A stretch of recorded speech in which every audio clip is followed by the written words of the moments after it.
Yeah. Okay, when you are. Okay. Well, hello guys. We decided to go to Stillwater, play Oklahoma State. Have a ton of respect for Coach Gundy. I mean, going into 20 years now at Oklahoma State University, and just has done a phenomenal job. I have a lot of respect for him and the way he handles his program. 17 to 18 returning starters, played really well Saturday. Um, Offensively, have a ton of skill, um, really good at the skill spot, starting with the quarterback, Bowman, and then Ollie Gordon is certainly as good as any running back in the country. Wide receiver wise, um, it starts with Brendan Presley. They love to get the ball to him. Uh, he's a fantastic returner as well. And then I like the Stribling kid they got out of Washington State. He's done a really good job at wideout, and they already had Owens, and then they have their entire offensive line coming back, who's really playing well together. So, um, they went to the Big 12 championship game last year, and look to be headed north on that as well this year. Defensively, they have some outstanding players over there as well, starting with Colin Oliver and Nicholas Martin. Those two guys are game changers. I really like their D line. Colin Clay, obviously, he was here for I think a year. Putnam City, I believe, young man, but he's playing extremely well. And then I like Cody Walter Shield, just a big physical defensive end. And they've got Kendall Daniels, who's their Sam, who I think he was second on their team in tackles last year behind Martin, and then Trey Rutger. He's a tackling machine. What we saw off of film is that they tackle extremely well. They play hard. They're sound. Just a well coached football team. And then you go to specialists, and they have a left-footed punter, a right-footed punter. They can rugby. Their kicker Ward made a 52-yarder last week, and have two dynamic returners in Presley and Freeman. I think Freeman transferred over from Oklahoma. But just a really solid football team. I know we're going to have to deal with a tight sideline and a very loud crowd. That's why all our kids came to play at Arkansas and in the SEC is for games like this, and we're really excited about it. Sam, have you had anybody simulate Ollie Gordon? And in a week like this in the season, how much physical work can you do to get ready to tackle this guy? Well, our tackling is something that we needed to get better just from our Thursday night game. So certainly on Saturday we had a tackling circuit, so that we're trying to address that. Um, if they get him 2 or 3 yards, he's going to get 6 or 7. That's or more. But we're going to have to tackle him one on one. But we're going to have to get a lot of guys around the ball. So we're definitely understand how good he is, and the other thing too is they have some dynamic skill that are difficult to get on the ground as well. So our tackling is going to have to be better. We're making a big emphasis on that this week. Coach, Kyle Ramsey kicked the PATs down there the other night. Is he probably going to be for right now, your field goal kicker and PAT going forward? Yes. I mean, there's still a battle there, but he'll be the first one running out there. And then 3 years ago, when you won 9 games, you didn't score in the second half against UAPB, and they also didn't shut them out. So how encouraging was it to score each time you had the ball, especially in the second half there? Because like I said, 3 years ago, you didn't score in the second half. How encouraging was that the other night? Well, I think this too. I think there's some things there. It was a different timing too. In other words, I think the UAPB game was right before a bye week. And so I think we'd gotten up 45-0, if I'm correct. And we just played the twos the entire game and as you saw, the results weren't the same, 3 years ago or what, yeah, 3 years ago now than what it was the other night. We certainly went to 10-minute quarters, you know, but it's the first game of the year, so we were going to that was the plan. If we were fortunate enough to get ahead, we were going to run our offense and let these kids see what Malachi could do. If it got to KJ, see what the threes could do. And so I know the score got a little out of hand, but at the same time, we had to worry about our team more than we did anybody else. And for us to go down and score that many times and shut them out with our threes on defense as well, I thought that was a really good sign for us. I'm curious if you watched the Oklahoma State, South Dakota State game live, or if you just, watched the cut-ups later. Both, yeah. Any benefit? You don't get an lot of opportunities to watch games, I guess, during the season. Is there any benefit to watching a game as it unfolds versus already kind of knowing what happens? Yeah, well, it was more about getting the benefit of the atmosphere and the juice of their team and how they play off their crowd and the speed. Watching games live, you can, they came out and they went fast pace, early. You don't necessarily, as you're watching cut-ups, get that feel. And so we certainly have to be ready for their fast-paced offense. They don't run it all the time, but we have to be ready for that. He opened the game with it.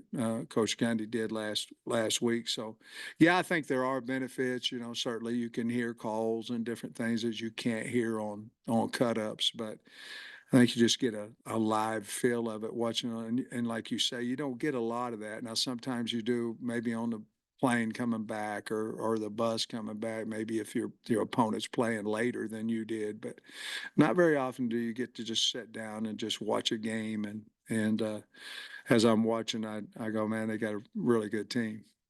They like to throw that deep fade a lot. Gundy's always done that. Yeah. But they're hitting you with Ollie Gordon, and then they do that. How often can you expect to see that, and just what a challenge that is? If you press them, they're going to test you. I mean, that's just what's going to happen. If you press them up, you're going to get tested deep. They have so many things they can do, with the RPO, with handing it off to Gordon, and then their bubble game, their screen game is a big part of what they didn't do it as much Saturday is what I think what I know they've done in the past. But if you press them, they're going to go deep on you. If you don't, you're going to have the bubble or hand the ball off, because normally you're in a box that's number wise is going to give them advantage handing the ball off to Gordon. Do you have any health updates on Andrew Armstrong and Patrick Kudus? Andrew, I'll say, is questionable. Kudus is probably doubtful. Did he get that scan last week? He did. Yeah. And then we didn't see Miguel Mitchell and haven't seen him on the depth chart. Just what's his status? He's just out for right now. In recent years, Arkansas has, on these marquee matchups, have gone on the road first. And in 2014, you guys went down to Texas Tech and won, and your team went to BYU first and won. Is there something about maybe having more eyes on you, or just something that plays into why you've done well on the road in these marquee games? Man, I don't know. We a lot of times you get your team on the road, you get them together. It's just y'all versus everybody. That feeling at times, if you have a real close team, can make you play a little bit better. You don't have the distractions of as many tickets and all that kind of stuff. So I don't really know the answer to that. I think we'll be ready to play Oklahoma State. I know they will us, but I think it's going to be a really, really good game. But I really don't know the answer to your question. Can you assess what you thought of the run blocking and then just the run game in total? And would Dominion go up on the depth chart if he's fully healthy? Well, he has the opportunity to. I really like Rodney Hill as our two running back right now. RW would certainly have an opportunity to continue to move up the chart when he gets healthy. And you had another part. What was the first part? Assessing the run game. Yeah, I thought we blocked, the one thing that I thought, we didn't have many mistakes, assignment mistakes. And once we can do that, and I think it goes back to what I want to say about Oklahoma State. You're going to have to beat them because they've got a lot of starters coming back. They're not going to make mistakes. They're not. They're going to play sound football, hard and physical. And so you're going to have to, to win, you're going to have to physically go out and try to be more physical than they are because they're a well coached football team. I thought we looked that way as far as Thursday night. I thought we looked like a well-coached football team, and we had limited mistakes, and therefore we can play pretty good up front if we do that. How close do guys like Colin Oliver and Landon Jackson compare to each other? Two totally different guys. Oliver is smaller, quicker. Now they both can rush the passer.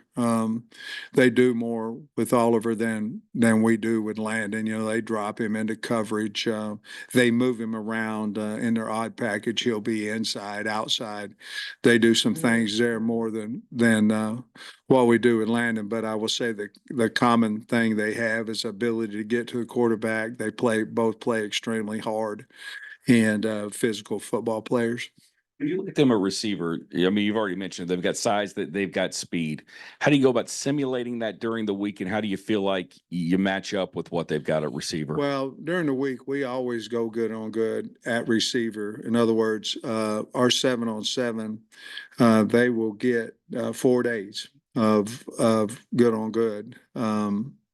So back in the old days of 7-on-7 versus scouts, we don't do it anymore. So our look team is our 1s and 2s. So that simulation will be there. And we have some big receivers, some, like their Presley was probably our Sategna, and then they've got the big receivers and we do too. So I think we can simulate that pretty good at practice.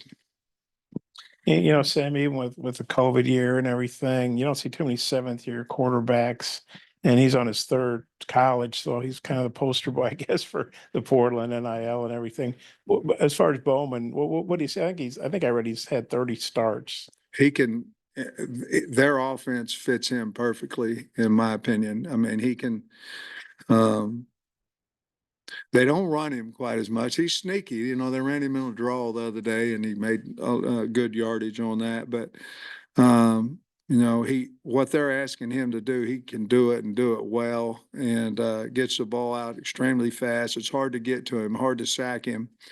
A, because they're good at protection, but B, because he gets rid of the ball. But with that bubble, goes, RPOs, he's really good at that. I think he probably knows their offense as good as anybody does, but as good as the head coach does, so he's a really good player, and what they do with him is right down his wheelhouse, and really playing well, takes care of the football. Ramsey was hurt and had that rough scrimmage. What did he do the last couple of weeks, I guess, to win the job? Ramsey. Well, we set him for 5 days. He was hurt, and so we set him for 5 days, and then really we just weren't kicking quite as well as we'd like to. And when he came back, he was pretty solid in there. It was just a decide who we're going to go with type deal. It wasn't really cut and dry, and it's his job until we figure something out differently. Hopefully, I don't. Hopefully, he makes them all, and we can keep going. But we have full trust in him and Shipley. You said the other day that you talk about the deal with Stein, which, I know he's not the quarterback or whatever, but just wondering what happened with him. Well, I don't think he, let's see. depth chart came out and he had lost half of his starting role. One was long snapper and the other one was short snapper. And I just don't feel like he probably wanted to, just be one or the other. And so, he decided to leave the team. Coach, what about the environment at Boone Pickens Stadium? You mentioned looking forward to it and tight sidelines. What's your familiarity level like with that? environment We that- went in that's there a- and got beat when I was at OU. Very, very loud, very, very close, as in they can stand up and look right on top of you. And we've talked to our coaching staff and our players about that well, because we can't let their fans be a distraction to us when we're trying to learn on the sidelines, trying to talk about the next series, whatever it may be. But it's extremely close. I think it's the closest one in the country and extremely loud. I think they have 55,000, but it's a loud stadium. So we've talked about that. And crowd noise will be a huge part of this week's preparation. And we started that on Saturday. How do you feel about Taylor Green going to the game? He obviously had a pretty impressive opener.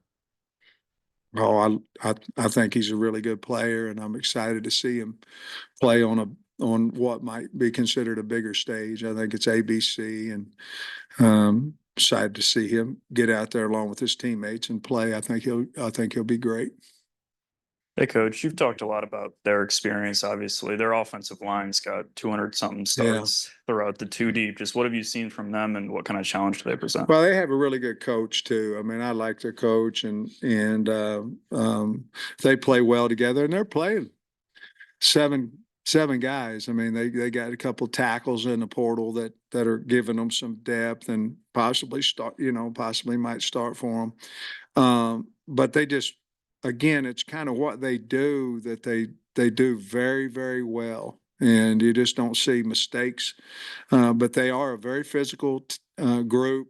Movement doesn't seem to bother them, which it would a inexperienced line or an inexperienced player next to an experienced guy. But these guys have been playing together for a long time, and I think they have a lot of confidence in them. They should, because they're really good players. So, again, I think this game, more than surprising somebody or schematics, I think this is going to be you're going to have to go whip somebody and physically to win. So I don't think there's going to be a whole lot of mistakes. I just think there's going to be a slobber knocker a little bit.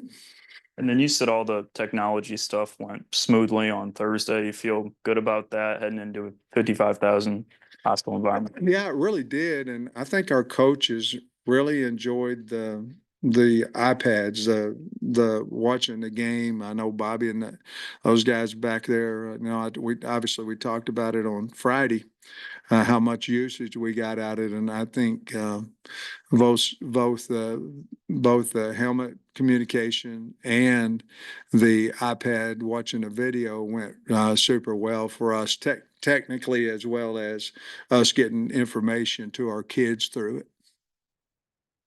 I think the only time you and Gundy would have overlapped in the Big 12 together was when you were at Kansas, but I don't think you guys played.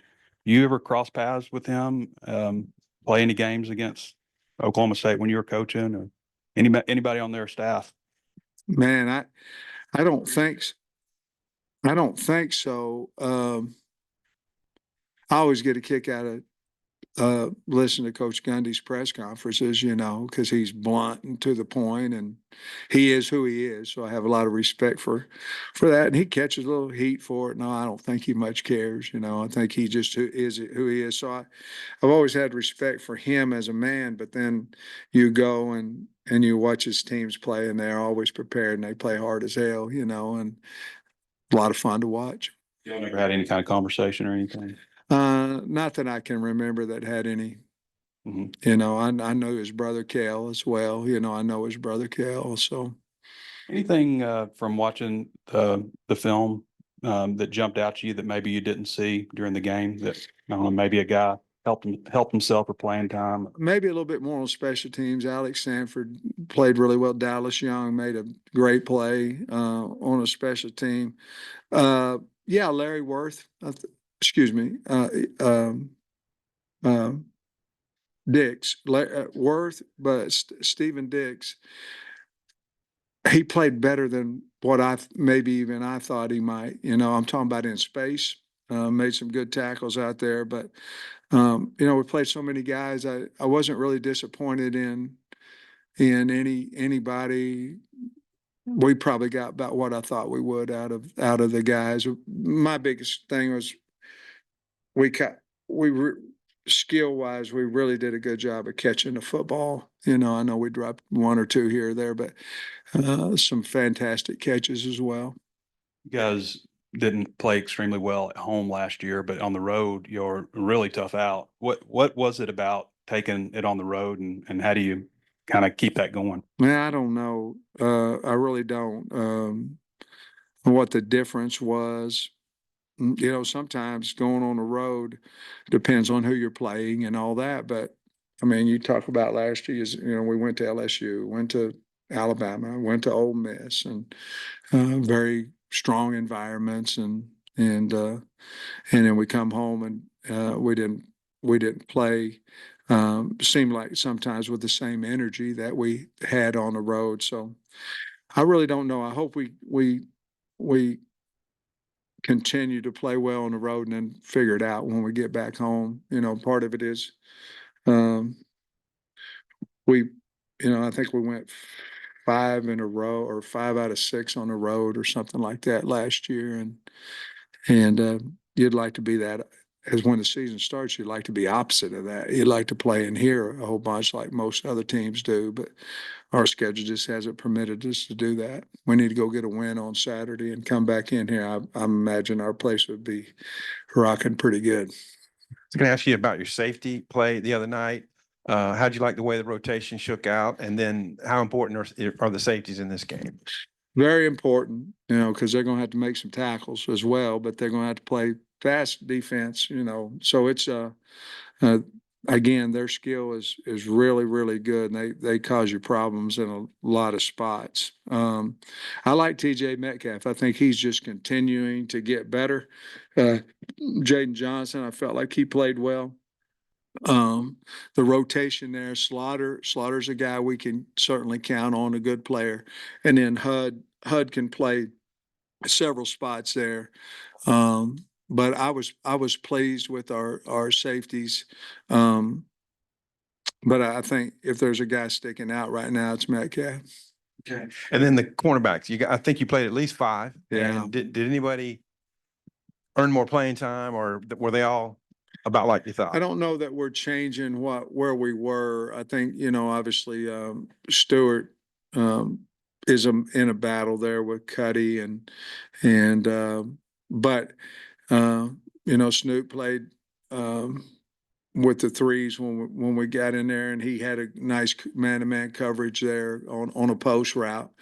I don't know. I think we feel better, you know, about corner with Singletary and so we'll see. But I imagine we'll start the same guys we did last week. I do like our depth there though. Sam, Arkansas and Oklahoma State used to play a lot. Hadn't played since 1980. Looking at the series, I'm guessing it's because Oklahoma State got tired of coming to Little Rock. Don't really know. Got to investigate that, I guess. But with you guys, the campuses being so close, do you think this is a good little home and home for y'all? Yeah, I think anytime that you play close, I think you can potentially have a better game. You know, kids know each other on the team a lot of times when you're playing closer. I don't know if this is a rivalry because we haven't played them. So, but when you're playing closer competition, certainly if have to grow on the road, it's a lot better to go, you know, down to Stillwater than it is to Oregon, you know. But there'll be some familiar guys on both sides. The kids will know each other. And you know, the closer you can stay with away games is always a little bit better just because of travel and the time you get home. We know Travis was on the sidelines, which was different than last year. What led to that? I just think it worked. Well, he asked if he could go down there, and I, with the new technology, and he can see what's going on, and I think he's more comfortable with, he's got good energy, so I think he wanted to bring that on the sidelines, and obviously it was just one game and all that, but it all worked out well, and I think he's going to do the same this weekend as well. And one more, the offensive line very dominant last week. I mean, everybody was pretty dominant, but now a bigger task against Oklahoma State. What are you expecting from the offensive line? And if they could have a really good game after, the struggles of last year, how big would that be in boosting confidence? I mean, there was 4 of the 5 that, out there on the field that were playing last year, or that played Thursday night, that didn't play for us last year. So I don't know that it's not the same O-line, even the same personnel, to be honest with you. The game Thursday, you really can't, there's really not a lot you can put into the results of that, because we're not going to, no disrespect, we're not going to play anybody like that, the rest of the year. But only thing you can do is did we play hard? Did we play smart? And did we play physical? And did we want to score every time? Did we want to shut them out? And so that's the results you got from it. The smart part of it, did we have a lot of MAs? We did not up front. We didn't have really pressure problems, but they didn't pressure us either. We're going to get pressured Saturday. I mean, there's no doubt in my mind. They're going to see if we can protect. But for what the game was, I thought we played smart and we played physical, and that's the expectation when we go into Stillwater. I like our line. We haven't been tested. We'll find out a lot more about them on Saturday. Y'all were already up quite handily when it happened, but just how do you think Taylor looked in the 2 minute, especially in that final drive? Yeah, I really wanted to get to that. I was talking to Bobby, and I said, hey, it was second down. I think but they had a timeout left. So I didn't think it would hurt us to use a timeout. So they ran the ball on second down. I called timeout, which made them decide whether they were going to continue to try to just run out the clock, give us less time, or try to get the 3rd and 9. They did, and it was incomplete. And I wanted to get to that 2 minute because I felt like Taylor would be done at the end of the drive, regardless of whether we scored or not. And I thought he really handled himself well, especially after we got the penalty to come back, and then we continued to go down and score.